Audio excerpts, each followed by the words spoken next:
¿Tienes miedo? Sí. ¿Tú tienes miedo? No. ¿No tienes miedo? ¿Sabes lo que va a pasar? Sí. ¿Sabes que te van a llevar y te van a juzgar por delitos federales? ¿Estás consciente de eso? Las imágenes que acabas de ver fueron registradas en diciembre de 2010. En aquel entonces, México fue testigo de una de las detenciones más impactantes jamás realizadas dentro del mundo narco. Un grupo de soldados escoltaron a un niño, pero tras su rostro infantil se ocultaban crímenes aberrantes, entre los que se incluían el degollamiento y el desmembramiento de personas.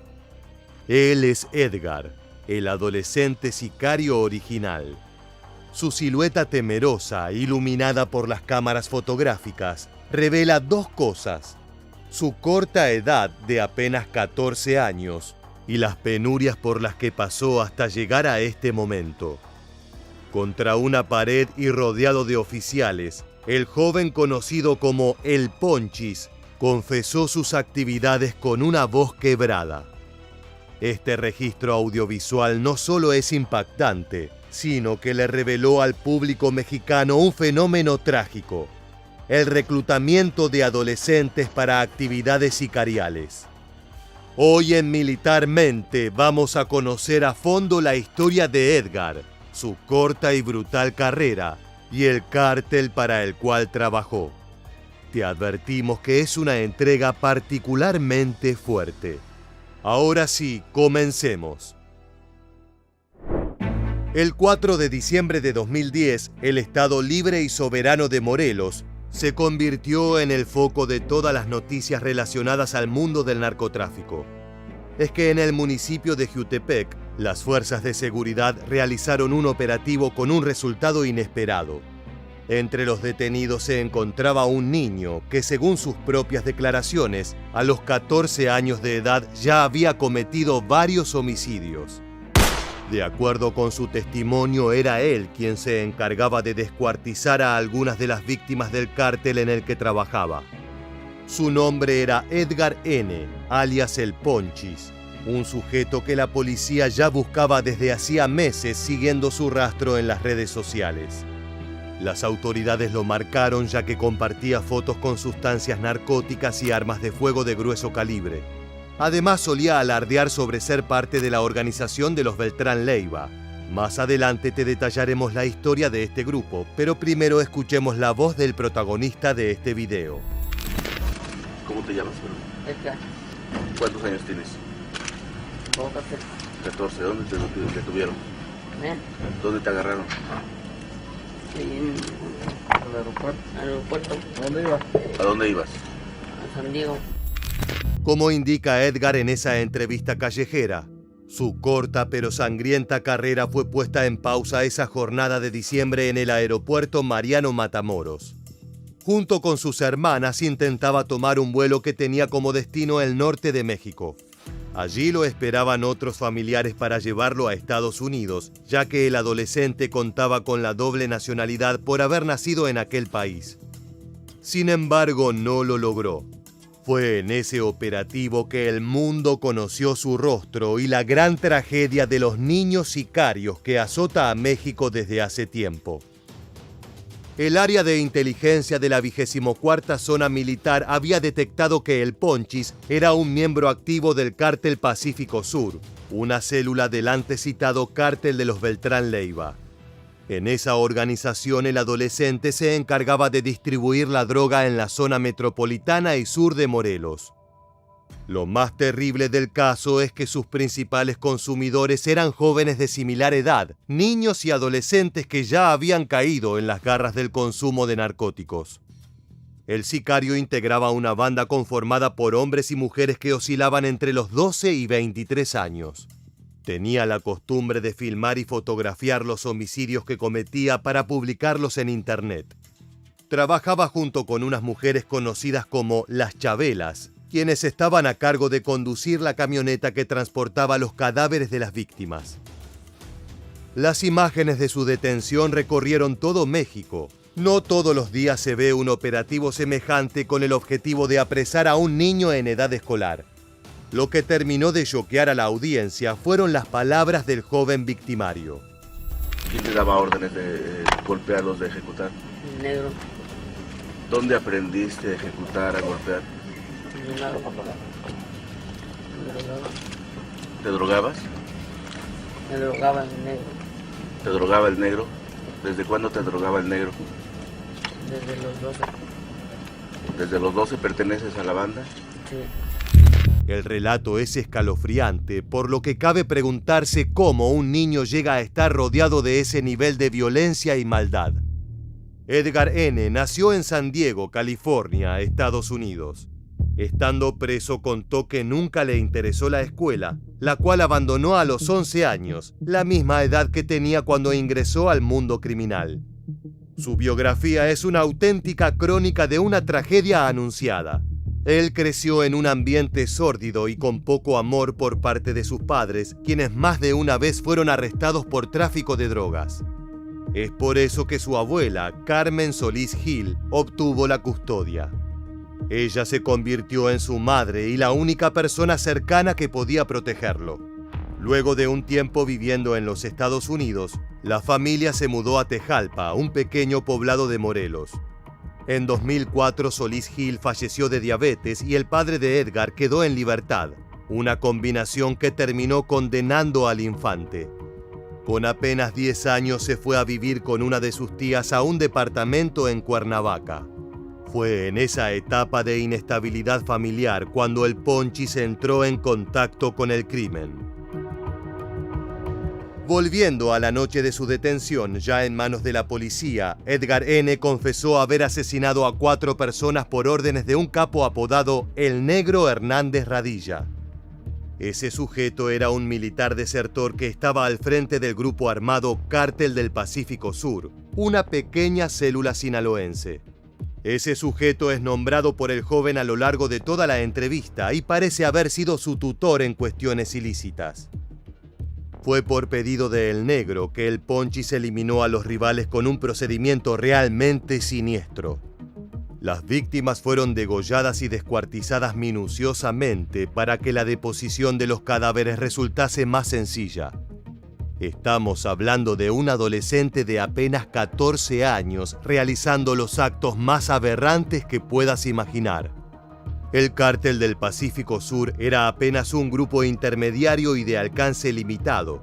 Esa facción liderada por El Negro era un desprendimiento de otra agrupación que supo estar entre las más peligrosas de todo México. Conozcámosla, ya que su historia nos pinta un cuadro completo del contexto en que ocurrió el caso de Edgar N. El Cártel de los Beltrán Leiva fue una organización delictiva establecida en tierras sinaloenses, liderada por los hermanos Arturo, Alfredo, Héctor y Carlos Beltrán Leiva. Se podría decir que era un emprendimiento familiar, el cual comenzó como un brazo armado del Cártel de Sinaloa. Los hermanos estaban a cargo de 2 grupos de asesinos conocidos como Los Pelones, activo en el estado de Guerrero, y Los Güeros, que operaba en Sonora. Mediante el uso de la corrupción y la intimidación, este frente logró infiltrarse en la política de México, así como en instituciones judiciales y policiales para obtener información clasificada sobre operaciones antidroga. Hay versiones que afirman que incluso lograron extender sus garras hasta la oficina de Interpol en México y a agentes de la DEA en Estados Unidos. Ese era el poder que ostentaban. La sociedad entre los hermanos Beltrán Leiva y el Cártel de Sinaloa llegó a su fin en enero de 2008, cuando las fuerzas especiales del ejército mexicano eliminaron a Arturo, el miembro más importante del clan familiar. Estas brutales imágenes fueron registradas en el departamento donde falleció el capo.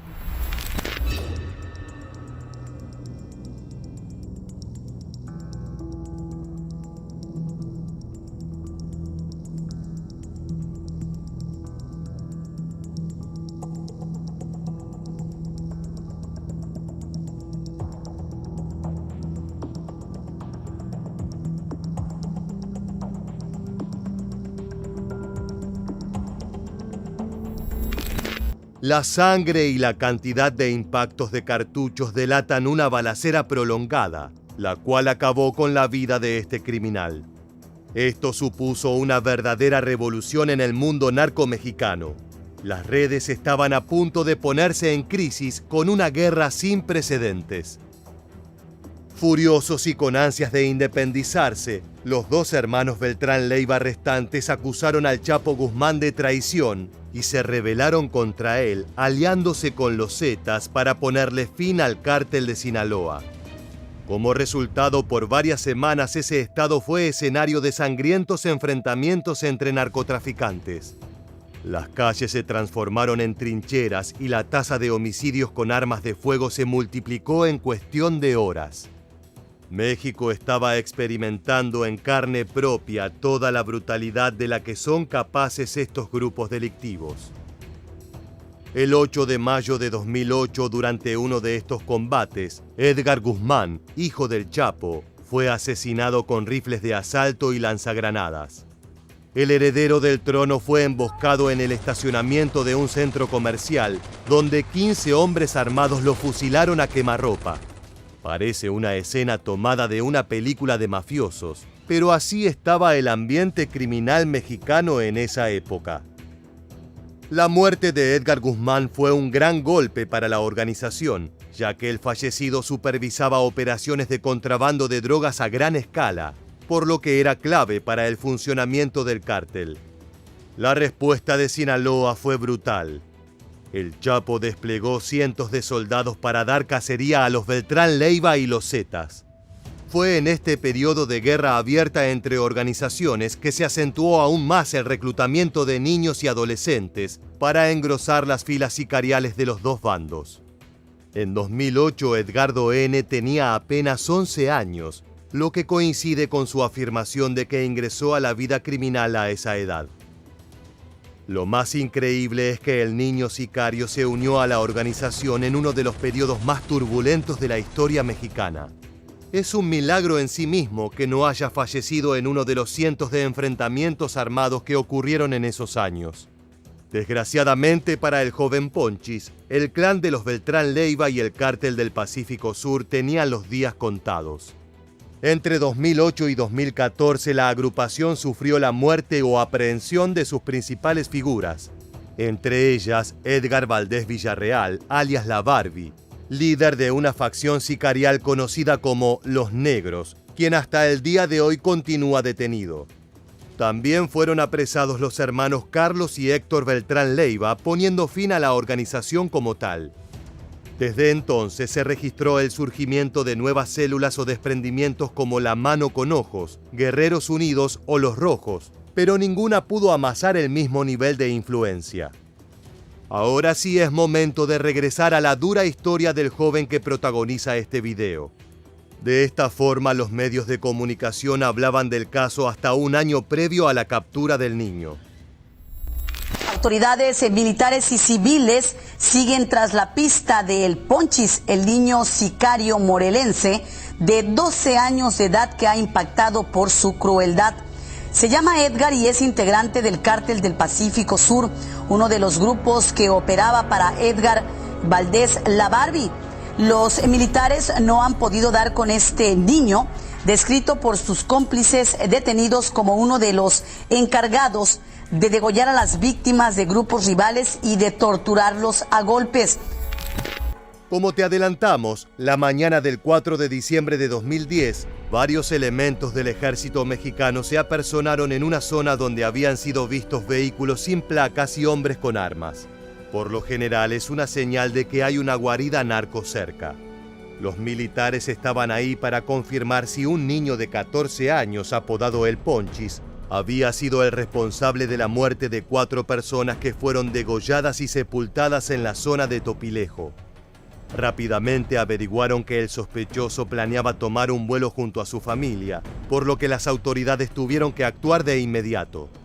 La entrevista efectuada durante la aprehensión del niño se transformó en todo un símbolo de la delincuencia en México. En julio de 2011, 6 meses después de su detención, el Tribunal Unitario de Justicia para Adolescentes lo sentenció a 3 años de prisión.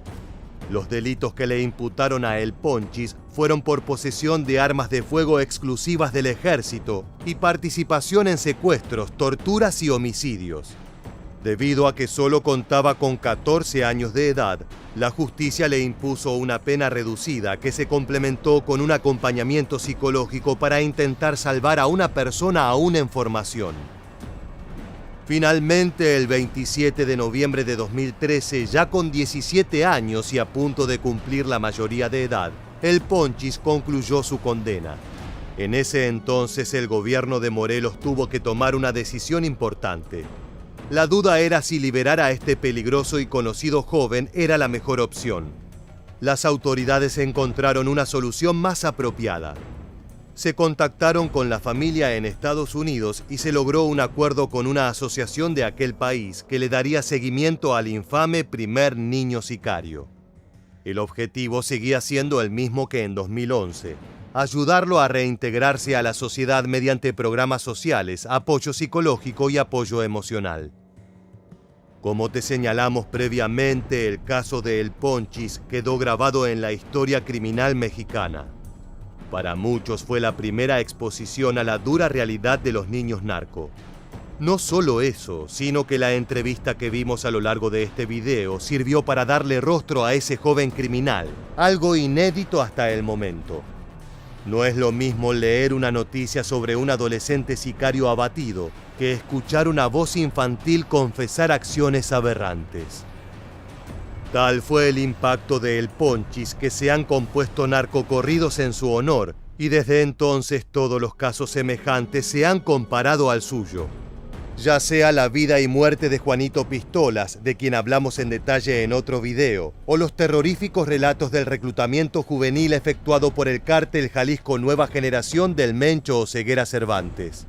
Todas esas historias tienen puntos en común con la de Edgar N. Crisis familiar, desatención por parte del Estado, falta de oportunidades y contacto con malas influencias en etapas formativas. ¿Y el Radilla qué es lo que te decía para convencerte de que mataras? Más me drogaba. No sabía lo que hacía. ¿Te drogaba con qué? ¿Con marihuana o cocaína? Con moto. ¿Quién te enseñó a meterte droga? Él. A casi 15 años de su captura, el gobierno de Morelos no ha brindado información detallada de la actualidad de Edgar. Sin embargo, las autoridades aseguran que mantienen comunicación frecuente con sus hermanas en Estados Unidos, quienes señalan que el joven se encuentra bien. El paradero actual es secreto. De hecho, el anonimato es parte de la recuperación del niño sicario. Desgraciadamente, historias como las del Ponchis son más frecuentes de lo que parece. Los cárteles narcos son entidades predatorias que buscan a los más débiles y desamparados para ofrecerles un propósito dentro del mundo criminal. Los niños con hogares difíciles, sin dinero y sin futuro, son una presa ideal para los reclutadores. Por un lado, son muy manipulables con una paga mínima. Por el otro, es difícil que caigan presos. Usualmente su estadía en la cárcel es breve y al poco tiempo pueden volver a las calles para continuar con sus carreras criminales. A esos jóvenes y adolescentes se les promete una vida de comodidad y lujo a cambio de portar un arma y defender los intereses de un capo. Lo que no se les cuenta es que por lo general esos niños soldados jamás llegan a su cumpleaños número 18. Suelen morir en tiroteos sangrientos, porque las balas desconocen de edades e historias personales. Más allá de sus brutales crímenes, Edgar N. parece haber tenido un desenlace positivo, y ojalá su destino pueda replicarse en todos los jóvenes que se encuentran repitiendo los pasos del Ponchis.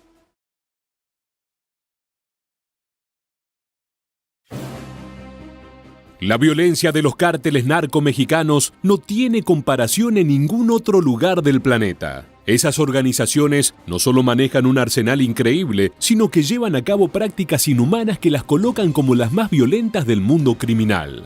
Con frecuencia, quienes se llevan la peor parte son los más jóvenes, los niños sicarios, que son empleados por su fácil convencimiento y la falta de leyes para mantenerlos tras las rejas. En este video de Militarmente nos adentraremos en el corazón de los cárteles mexicanos para conocer cómo reclutan a sus soldados infantiles y cuál es el trágico y violento destino que comparten todos esos jóvenes. De ejecuciones callejeras a desmembramientos captados en video, debemos advertirte que relataremos historias realmente crudas, por lo que se recomienda discreción. Es probable que la idea de un sicario infantil te resulte extraña. Después de todo, ¿por qué elegir a un niño para cumplir el trabajo delincuencial de un hombre? La respuesta es más sencilla y terrible de lo que parece. No existe marco legal para detener o aprisionar a jóvenes menores de 14 años, por lo que los niños por debajo de esa edad resultan reclutas perfectos para los cárteles. Son soldados y sicarios que no caerán presos, que pueden ser manipulados con facilidad y que en caso de ser detenidos pueden ser eliminados sin demasiado problema. Los niños narcos no son reclutados para formar asesinos profesionales o socios para el futuro, sino como una herramienta que se puede usar por un tiempo determinado para luego ser descartada. En febrero de 2013, José Armando Moreno, de apenas 13 años, fue detenido por la policía. Bajo custodia de los oficiales, confesó que había operado como asesino para un cártel de la zona de Zacatecas. Moreno afirmó que había participado en al menos 10 homicidios y que era bueno con armas de alto calibre como fusiles o rifles de cerrojo. Luego de esa impactante confesión, fue procesado y liberado al poco tiempo, ya que la ley mexicana no contempla la detención de menores de 14 años. La tragedia estaba apenas comenzando.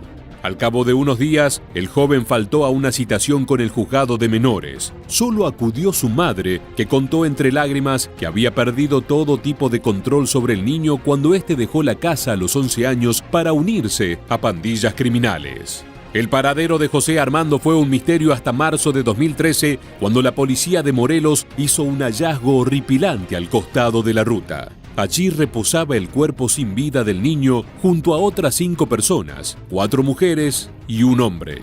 Todos fueron ejecutados con disparos en la cabeza, empleando armas de alto calibre como carabinas M4 o fusiles de asalto M16. En aquel entonces, el fiscal Arturo Nael García tuvo una reflexión bastante oscura sobre el caso. Es realmente trágico, pero cada día vemos más jóvenes que dejan la escuela y terminan vendiendo droga en las calles. Todos terminan igual, en la cárcel o en el cementerio. A más de una década de la ejecución de José Armando, poco ha cambiado. Hay múltiples motivos que llevan a un joven como José Armando a caer en manos de grupos criminales. La pobreza extrema, las familias disfuncionales, la falta de oportunidades educativas y laborales y, como si esto fuera poco, la idea difundida por los propios cárteles de que la vida narco proporciona lujos y riquezas. Los niños son convencidos fácilmente con promesas de éxito que nunca se cumplirán, ya que esos pequeños soldados difícilmente lleguen a sobrevivir hasta la vida adulta.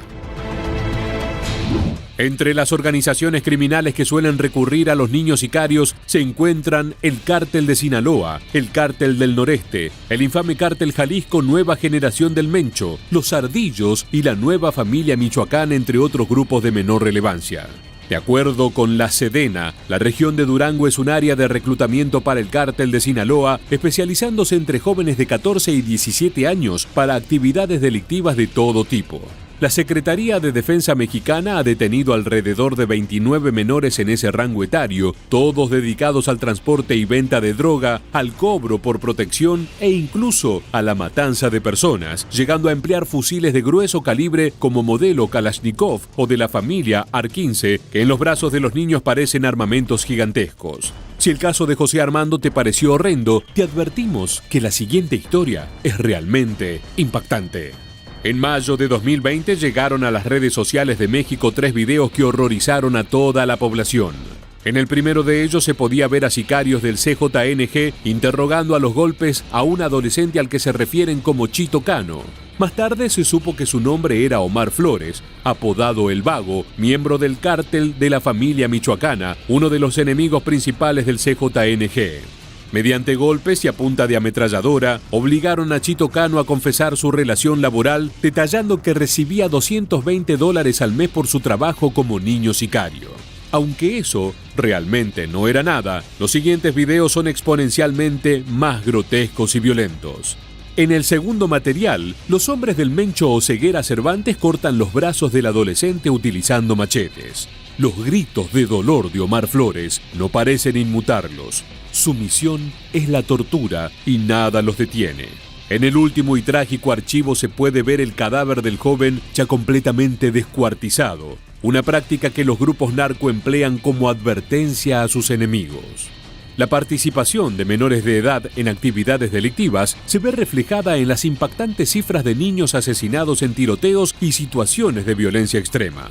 Entre enero de 2015 y julio de 2019, el Secretariado Ejecutivo del Sistema Nacional de Seguridad registró en México un total de 4.664 homicidios dolosos de niños y adolescentes, con un promedio de 8 varones cada 10 víctimas. Las modificaciones realizadas en 2005 al artículo 18 constitucional y la Ley Nacional del Sistema Integral de Justicia Penal impiden a los jueces dar prisión a jóvenes de entre 12 y 14 años. Pero bajar la edad penal no es la solución a la crisis de seguridad, ya que una vez institucionalizados, los niños pueden volver a entrar en contacto con cárteles y servir como nexo dentro del sistema penitenciario para adolescentes. La ausencia estatal en las diversas etapas de la vida de los niños los transforma en un sector muy vulnerable a la influencia de los narcos. Un trágico ejemplo de cómo la institucionalización no es una verdadera solución a esta crisis puede encontrarse en el trágico final de Marcos Daniel, un joven de 20 años que desde su 10º cumpleaños se transformó en un miembro de diversos cárteles. Marcos ingresó numerosas veces a prisiones y centros de rehabilitación, pero nunca pudo dejar su vida criminal, ya que las mismas organizaciones se encargan de que sea imposible renunciar al pasado. En septiembre de 2019, a pocos días de salir del Centro de Reinserción Social número 2, fue hallado muerto con un fuerte golpe en la cabeza y decenas de cortes con arma blanca en su cuerpo y manos. Los primeros en arribar fueron las fuerzas policiales, que identificaron de inmediato al famoso niño sicario, una cara conocida en la zona. Por más de una década participó en todo tipo de asaltos y crímenes y jamás pudo salir de ese círculo letal. Ese mismo año, pero en el mes de agosto, murió en un tiroteo otro joven sicario de apenas 17 años. Su nombre era Brian Alexander y se encontraba en un establecimiento de comidas para darle muerte a un hombre del cártel Jalisco Nueva Generación. Se desató un tiroteo que acabó con su vida y con la de un cómplice, un hombre mucho mayor identificado como Martín Arzola, alias el 53, quien habría sido su reclutador. Las fotos del cuerpo sin vida del adolescente con una pistola en su abdomen horrorizaron a todo México. El problema es que ese tipo de imágenes se han hecho cada vez más frecuentes y habituales, más allá del horror extremo que reflejan. Mientras las problemáticas sociales continúan y la legislación no contemple esta crisis, los cárteles continúan reclutando niños vulnerables a su influencia para cometer crímenes violentos. Como señaló hace 10 años el fiscal Nael García, el destino de todos ellos es muy similar. Terminan presos como adultos o en el cementerio como niños. El narcotráfico es el mayor problema al que se enfrentan las autoridades mexicanas. Es un negocio que no solo afecta a la salud de los consumidores, sino que genera un clima salvaje que pone al país en constante guerra. Muertes y tiroteos diarios son resultado del comercio de estupefacientes. Pero hay otra problemática que nace de ese mismo ambiente hostil: el uso de niños como traficantes y espías. Hace tiempo que las autoridades están en conocimiento del trabajo infantil dentro del mundo del narcotráfico.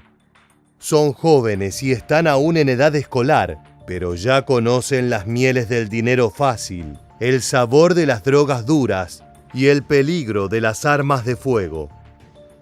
En esta entrega de Militarmente queremos presentarte a los niños circuito, las infancias que son empleadas por los cárteles como medio de transporte en la frontera entre México y Estados Unidos. Se trata de una situación trágica que suma muertos año tras año.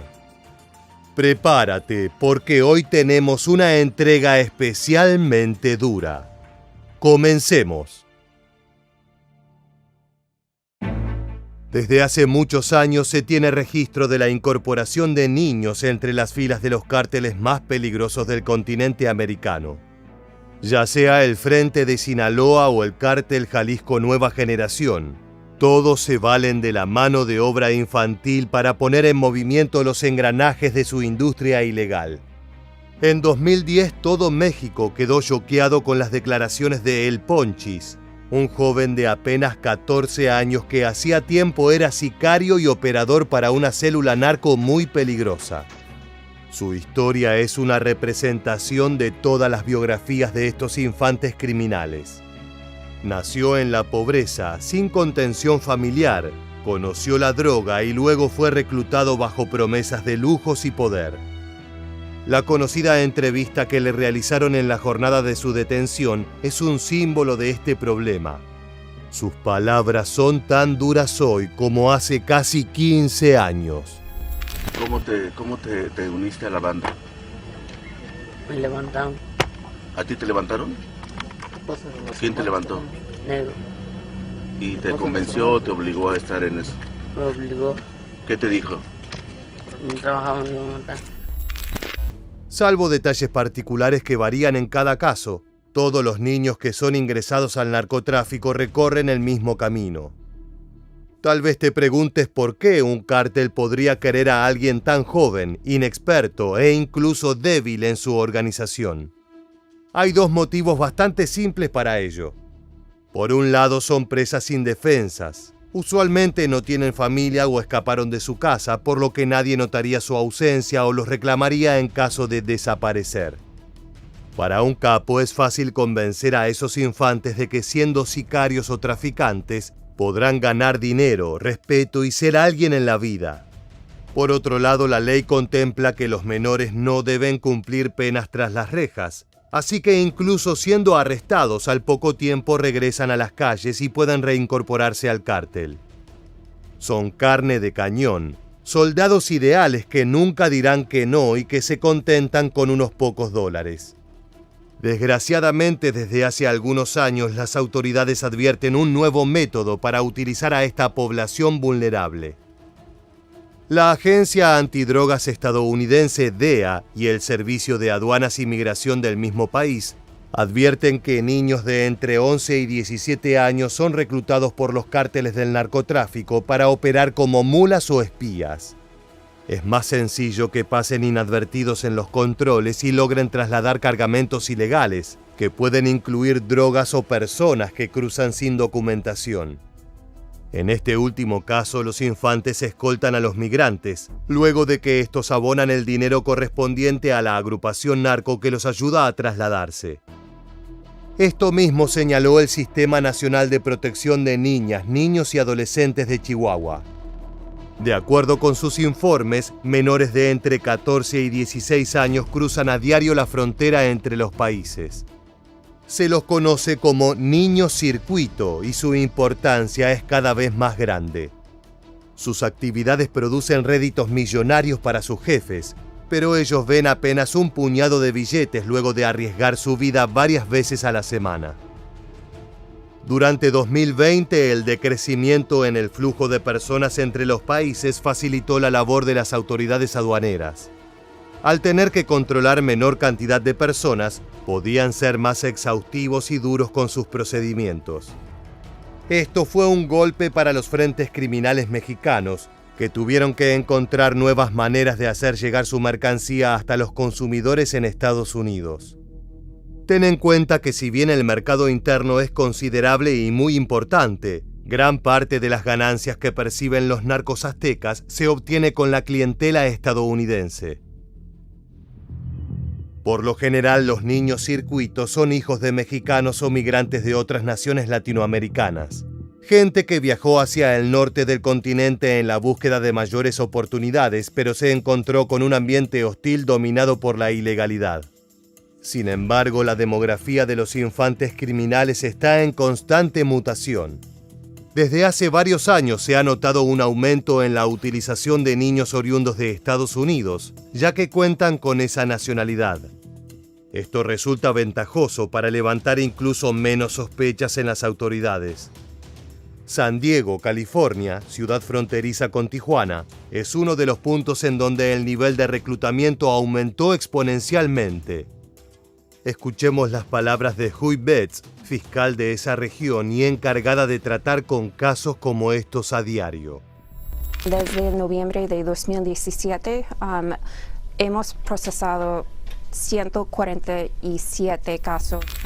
Ten en cuenta que esta entrevista fue realizada en 2020, por lo que el periodo comprendido en el análisis es de tan solo 3 años. Es probable que desde entonces las cifras se hayan multiplicado exponencialmente. Uno de los casos más impactantes fue registrado a mediados de 2019, cuando se supo que un joven universitario se encargaba de reclutar a estudiantes de preparatoria cerca de la frontera. Él era el nexo entre los cárteles mexicanos y los niños estadounidenses. Les ofrecía ganancias y un futuro dentro del crimen organizado, a cambio de realizar algunos viajes fronterizos. Afortunadamente, ese reclutador fue apresado, pero la red en la que trabajaba continúa en funcionamiento. En ese contexto caótico, el antes mencionado estado de Chihuahua parece ser el epicentro de esta práctica, por lo que muchos de los estudios se han enfocado en esa zona. La titular del Organismo Protector de las Infancias, Margarita Blacaller Prieto, no precisó el número de menores reclutados por el narco en territorio chihuahuense. Sin embargo, como te adelantamos, sí aclaró que suelen aprovecharse de la falta de oportunidades y el interés de los pequeños por llevar un poco de dinero a casa y mantener una vida de aparentes lujos. La funcionaria indicó que además del transporte, otra de las principales actividades en las que se ha detectado a los niños circuito está relacionada con labores de halconeo. Se trata de uno de los eslabones más bajos en la cadena criminal. Implica la vigilancia callejera de los movimientos de la policía y los rivales. Una vez recolectada la información, los halcones deben reportar todo a sus superiores. Puede sonar como un trabajo sencillo, pero esas largas jornadas callejeras los exponen a ser atrapados. De ser descubiertos, su destino es la cárcel en caso de caer en manos de la justicia, o una tumba anónima si son interceptados por el enemigo.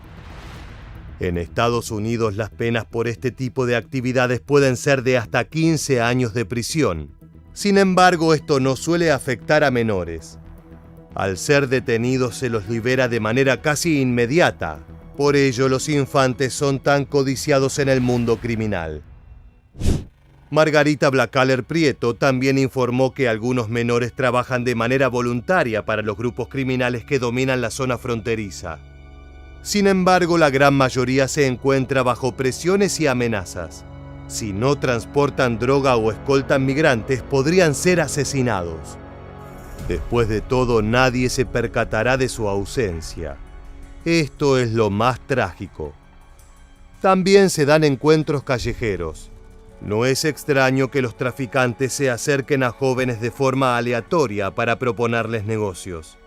Esto es incluso más frecuente en las ciudades fronterizas, donde el flujo de personas y mercancías es constante. Dice, oye, ¿me podrías cruzar una botella, a veces de vidrio, plástico, alguna bolsa?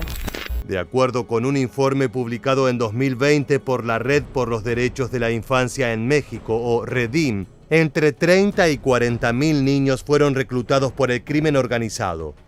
Si bien comienzan como halcones o enviando recados, con el paso de los meses y la ilusión de conseguir poder y dinero, se convierten en sicarios o vendedores de droga al por menor. El sistema está pensado para que sean los muchachos quienes busquen avanzar dentro de la estructura narco.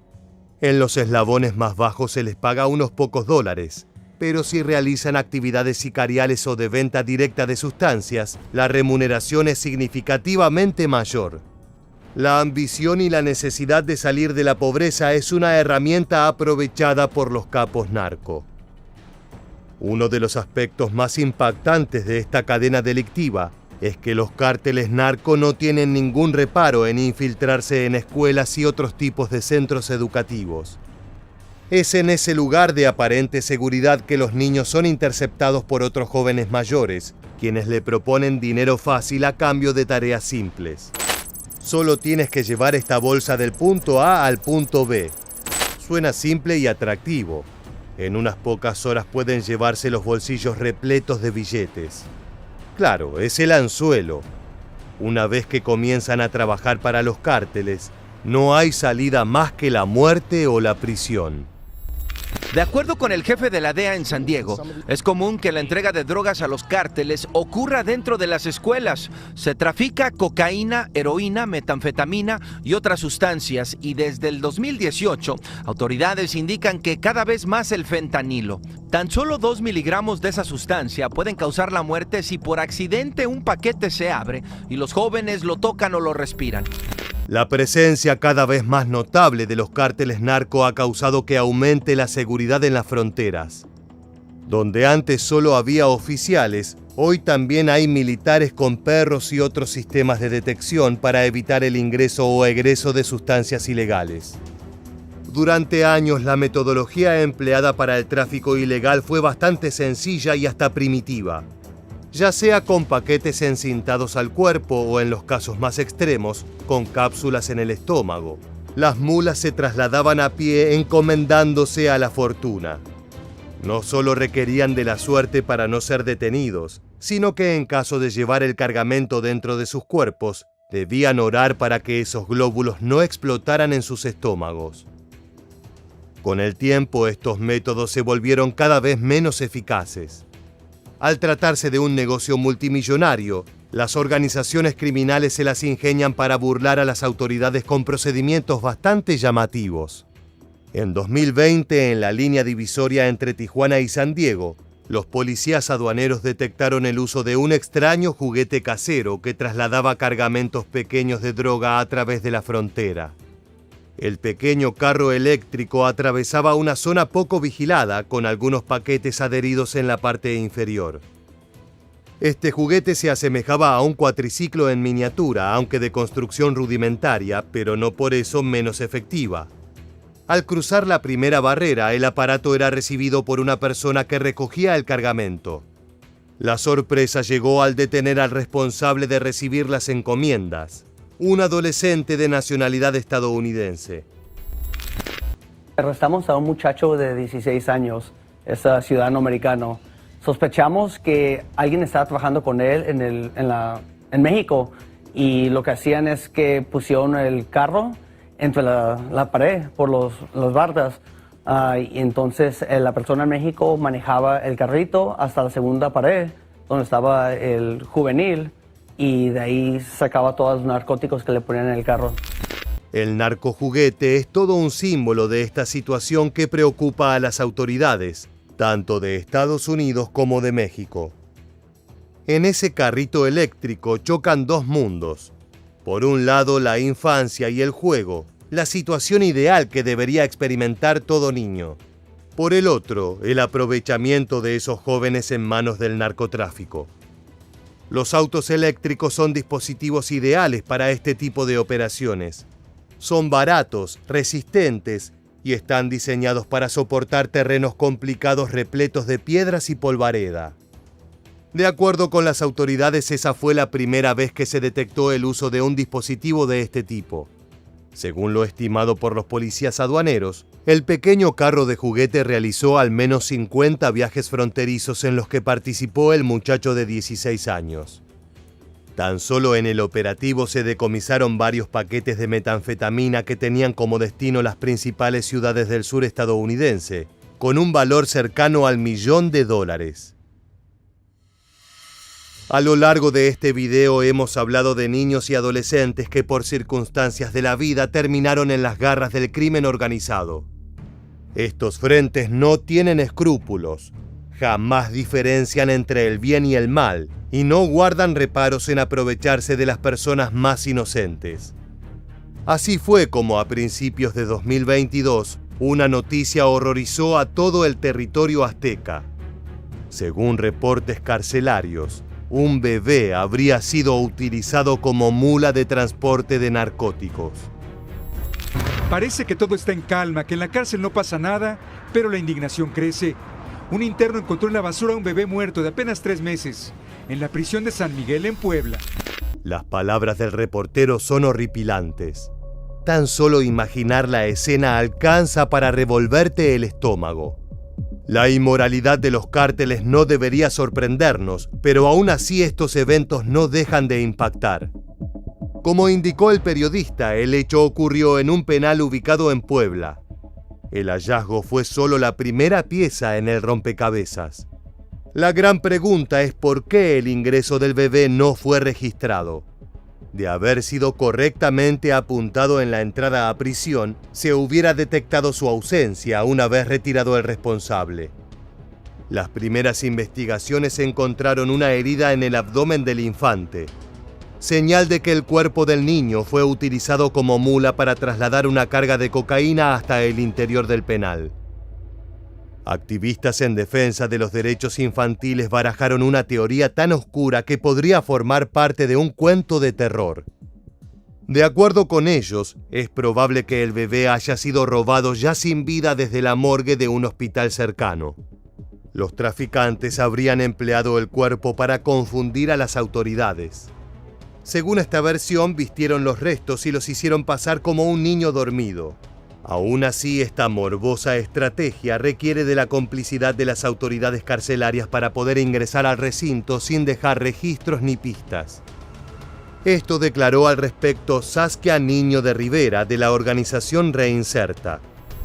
Si yo tengo en mi nómina las autoridades, como delincuencia organizada, las autoridades trabajan para mí.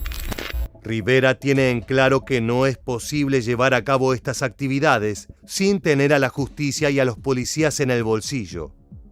Cuando el crimen organizado llega hasta las escuelas y las morgues infantiles, es una señal clara de que las autoridades están sobrepasadas o, en el peor de los casos, compradas por el enemigo. La juventud está a merced de los capos más despiadados de los que se tenga recuerdo, y todo apunta a que la situación irá empeorando con el correr de los años. Pero no queremos quedarnos solo con nuestro pronóstico. También nos gustaría hacerte parte de este debate. ¿Qué crees? ¿Es posible salvar a los niños que actualmente se encuentran en las manos del crimen organizado? Puedes dejarnos tu respuesta en la caja de comentarios. El narcotráfico ha arruinado a varias generaciones de jóvenes mexicanos y estadounidenses. No solo convierte a niños en etapa escolar en traficantes, sino que también fomenta el consumo de esas sustancias que destruyen la salud. Los capos narco reemplazan los juguetes con una dosis de la droga de preferencia del infante. El vicio es una cadena más para tenerlos amarrados y a su servicio. Mientras más adicto sea el joven, más fácil será de dominar, como a un perro de pelea que aguarda la señal para entrar en acción. La crisis de los niños circuito es una de las prioridades de México y Estados Unidos. Resolver esa problemática sería no solo una victoria contra el crimen organizado, sino que también implicaría salvar miles de vidas que nunca tuvieron otra opción. Así llegamos al final de este duro video. Si te gusta este tipo de contenido y quieres que sigamos analizando las facetas más dramáticas del mundo criminal, te invitamos a suscribirte y activar las notificaciones de nuestro canal. Así podrás estar al tanto de todas las novedades. Sin más, nos despedimos hasta la próxima entrega de Militarmente. Gracias por acompañarnos.